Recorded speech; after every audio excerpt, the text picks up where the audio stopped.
Hello সকলকে। তো আজ আর কোনো ব্লাউজের ভিডিও না, আজ আর শিবরাত্রির দিনের ভিডিও নিয়েছি। জানি আমার লেট হয়ে গেছে। তো শিবরাত্রির দিন আমি দুপুরবেলা আমি, মা, দিদা আর আমার মামার ছেলে মিলে চলে গেলাম নৈহাটি গঙ্গা স্নানের জন্য। বিচ্ছু বড়মার মন্দির ক্রস করে আমরা গেছি।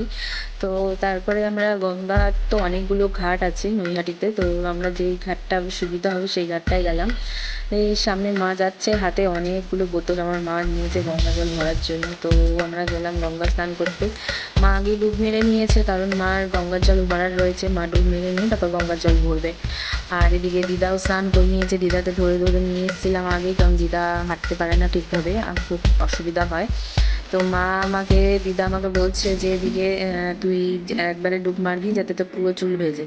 তো আমি যেভাবে ডুব মারছি দিদা বলছে যে আমার পুরো চুল ভিজছে না। তো দিদাকে আমি সেটাই বলছিলাম যে আর কত ডুব মারবো। আর আমি চশমা পরে নেমেছি বলে দিদা আমাকে বলছে।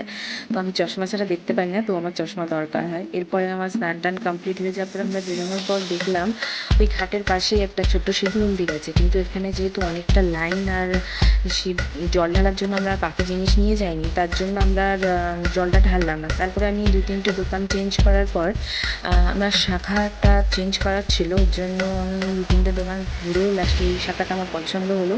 আমার মাই পছন্দ করেছে। তো শাখাটা আমাকে বলছে যে শাখাটা ভালো হবে, শাখাটা নাও।